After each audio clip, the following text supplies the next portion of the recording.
Hello, everyone. Welcome back to the Rise Up Voices from the Front Lines KidSafe Edition podcast, where we're talking about all things child safety, empowerment, and raising kids who don't just survive in the world, they rise up and lead in it. I'm Krista Fee, and today's episode is a big one. How do we raise resilient kids in a world that hands out participation trophies like candy and tells them they have to love everyone equally? Yes, buckle up. This one's going to sting a little. What you think is kindness isn't. You're clipping your child's wings before they even learn to fly. Sometimes the best of intentions backfire, and too much helping or helping in the wrong ways is actually hurting. Resilience isn't built in a vacuum. Let's start with a truth bomb. Resilience is not handed down like a gift. It's built, earned, shaped in the trenches of real life. Children become resilient not when we remove their problems, but when we support them as they learn how to solve them. Dr. Angela Duckworth, author of Grit, found that success correlates more with perseverance through challenge than with raw talent or even intelligence. So if your child melts down when they don't get picked first or crumbles over a mean look from a classmate, it's not because they're weak. It's because we haven't let them stretch those struggle muscles. When adults swoop in every time a child is uncomfortable, guess what we teach them? You can't do this. We want kids who are emotionally strong, right? But we bubble wrap their social world, manage every moment of their play dates, and solve their every disagreement. Spoiler alert. We can't manufacture resilience in a sterile lab of perfection. Kids need to get left out sometimes. They need to feel disappointment.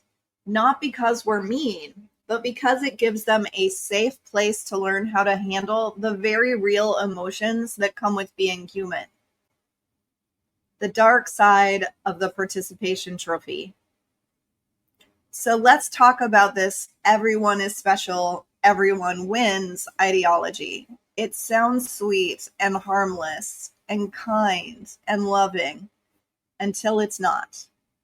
A 2016 study in psychological science found that overpraising children actually contributes to narcissism. Yes, not confidence, narcissism. And worse, it doesn't teach them to cope with failure. It teaches them to expect a reward, regardless of their effort, behavior, or the outcome. Then we add in this toxic idea that your kid needs to be friends with everyone. And here's where it gets really messy. Not everyone is entitled to your child's time, energy, or trust. Politeness, yes. Basic decency, always. But that's not the same as giving everyone access. If we don't teach children that boundaries are healthy and acceptable in relationships, they enter adulthood wide open to manipulation, coercion, and burnout. Kindness is not the same as compliance, and empathy does not mean your child has to tolerate bad behavior. So how do we build real resilience? How do we course correct? How do we raise kids who know their worth, can handle failure, and still treat people with respect? Here's what really works. Normalize the struggle. Don't rush to fix everything. When your child faces conflict, ask them, what do they think they should do? Or how did that make you feel? And how do you want to handle it? Encourage safe risk-taking. Let them try and fail and try again, whether it's climbing that rock wall or speaking up to a friend. Give them space to stretch. Teach emotional boundaries. Role play saying no thanks or I need space. Let them know it's okay to walk away from unhealthy dynamics. Celebrate their effort, not the outcome. Model resilience yourself. Let them see you handle setbacks without spiraling. Be honest about emotions, but always return to action. Say it with me. We are not raising doormats. We're raising warriors with soft hearts and steel spines. Here's a few parental do's and don'ts. For parents, guardians, mentors, this is for you. Here's a little cheat sheet. Here's some fun do's. Do let them experience disappointment and what this looks like. When 10-year-old Jax didn't make the soccer A team, his mom didn't call the coach. She sat with him, let him cry, and then asked if he wanted help making a plan to improve for the next tryouts. Ask guiding questions. Do not give instant solutions. Instead of solving Lily's friend drama, her dad asked her, "What do you think made her react that way? What could you do next time?" She came up with a boundary and practiced saying it. Teach that kindness has boundaries. When Zoe said she didn't want to play with a classmate who constantly teases her, her mom supported her decision and practiced polite phrasing like, "I would like some space right now." Praise courage and effort over perfection.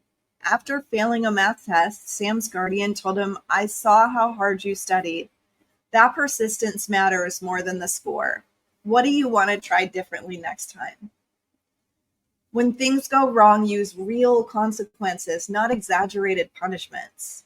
Instead of grounding Ben for a week for lying, his parents had him miss a hangout and write a letter about honesty.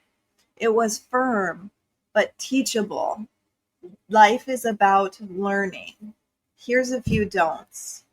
Don't intervene in every conflict. When Ella argued with her friend over sharing, her teacher called her mother. Her mom told Ella, "I'm not fixing this. Talk it through or take a break." And that is just what she did.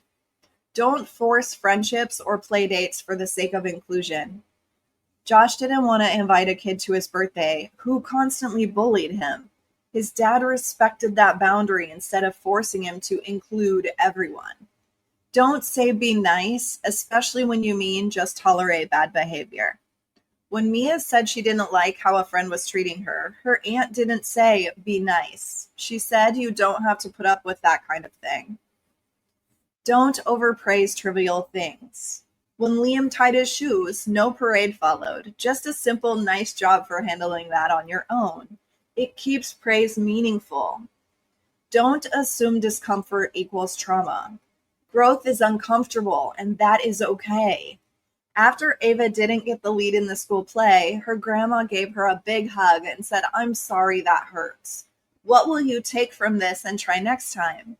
Your child is more capable than you think, and when you back off just enough to let them rise, you'll be amazed by how high they can go. Resilient kids become powerful adults who don't fall apart when life isn't fair. Adults who know how to set boundaries, handle failure, and keep going. Let's raise humans who don't need a trophy to know they matter and who understand that respect begins within. I'm Krista Fee, and this is KidSafe. Thank you for listening. Stay bold, stay kind, and remember there's nothing wrong with waiting to hand out trophies until they're actually earned.